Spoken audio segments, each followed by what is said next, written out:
ఖమ్మంలో కూడా ఇదే పరిస్థితి నెలకొంది. ప్రస్తుత సిచ్యువేషన్ అంటే తెలుసుకుందాం. మరిన్ని వివరాలు అందించేందుకు మా ప్రతినిధి శ్రీధర్ సిద్ధంగా ఉన్నారు.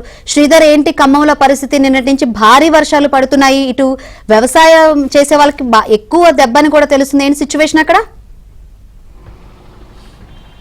శంకరి ఖమ్మం జిల్లా వ్యాప్తంగా ఎడతెరిపి లేకుండా కొండపోతగా భారీ వర్షాలు కురుస్తుండడంతో ఎక్కడికక్కడ జలాశయాలన్నీ కూడా పూర్తిస్థాయి నీటి మట్టాన్ని దాటి ప్రవహిస్తున్నాయి. చెరువులు అలుగులు పారుతున్న పరిస్థితి. ఇప్పటికే ఖమ్మం జిల్లా వ్యాప్తంగా కూడా అదే పరిస్థితి కొనసాగుతుంది. ఎందుకంటే గత కొద్ది రోజులుగా ఖమ్మం జిల్లాలో భారీ నుంచి అతి భారీ వర్షాలు కురుస్తున్నాయి. ఈ కారణంగా జలాశయాలన్నీ కూడా పూర్తిస్థాయి నీటి మట్టాన్ని దాటి ప్రవహిస్తున్న పరిస్థితి మనకి ఖమ్మం జిల్లాలో ఉంది. ఈ 2 రోజులుగా నిన్నటి నుంచి కురుస్తున్న భారీ వర్షాలకు ఇంకా పెద్ద ఎత్తున వరద ప్రవాహం కొనసాగుతుంది. పాలేరు జలాశయం 23 అడుగులు పూర్తిస్థాయి నీటి మట్టం కాగా 23 అడుగులు దాటి పాలేరు అలుగు ప్రవహిస్తోంది. వైరా రిజర్వాయర్ 18 అడుగులు పూర్తిస్థాయి నీటి మట్టం కాగా 19 అడుగుల మేర దాటి ఇంకా వైరా రిజర్వాయర్ కూడా అలుగు ప్రవహిస్తున్న పరిస్థితి ఉంది. ఇంకా లంకాసాగర్ ప్రాజెక్టు కూడా 16 అడుగులు పూర్తిస్థాయి నీటి మట్టం కాగా 16 అడుగులు దాటి లంకాసాగర్ కూడా వరద ప్రవాహం వరద ఉధృతి కొనసాగుతున్న పరిస్థితి ఉంది. ఖమ్మం జిల్లా వ్యాప్తంగా కూడా ఇదే పరిస్థితి ఉంది.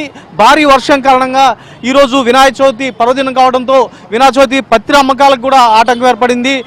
స్థానికులందరూ కూడా ఇబ్బంది పడిన పరిస్థితి మనకు కనపడుతుంది. ఖమ్మం జిల్లా వ్యాప్తంగా కూడా ఇదే పరిస్థితి. అనేక గ్రామాల్లో భారీ వర్షం కురుస్తుంది. ఎడతెరిపి లేకుండా కుండపోతగా వర్షం కురుస్తుంది. ఖమ్మం నగరంలో లోతట్టు ప్రాంతాల్లో వరద నీరు ప్రవహిస్తున్న పరిస్థితి. వైరా రిజర్వాయర్ కూడా పెద్ద ఎత్తున వరద ప్రవాహం కొనసాగుతుంది. వైరాలో కూడా భారీ వర్షం కురుస్తుండడంతో వైరాలో కూడా పలు డివిజన్లు అంటే 12-13 డివిజన్లు నీటి వరద నీరు 12-13 డివిజన్లు కూడా చుట్టుముట్టిన పరిస్థితి.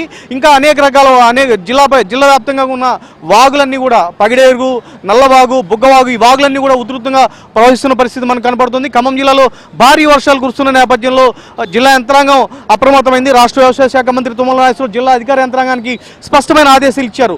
మున్నేరుతో పాటు ఆకేరుకు ఎగువ ప్రాంతాల్లో కూడా భారీ వర్షాలు కురుస్తున్న నేపథ్యంలో పెద్ద ఎత్తున వరద ప్రవాహం కొనసాగుతుంది. ఖమ్మం జిల్లా వ్యాప్తంగా కూడా భారీ వర్షాలు ఉన్న నేపథ్యంలో అధికార యంత్రాంగం అంతా కూడా అప్రమత్తంగా ఉండాలని మంత్రి తుమ్మల ఆదేశించారు. తుమ్మల ఆదేశాలతో కలిగిన అధికార యంత్రాంగం ఎప్పటికప్పుడు పరిస్థితిని సమీక్షిస్తున్న పరిస్థితి ఖమ్మం జిల్లా వ్యాప్తంగా ఉంది. Over to Shankari. Right, thank you Sridhar.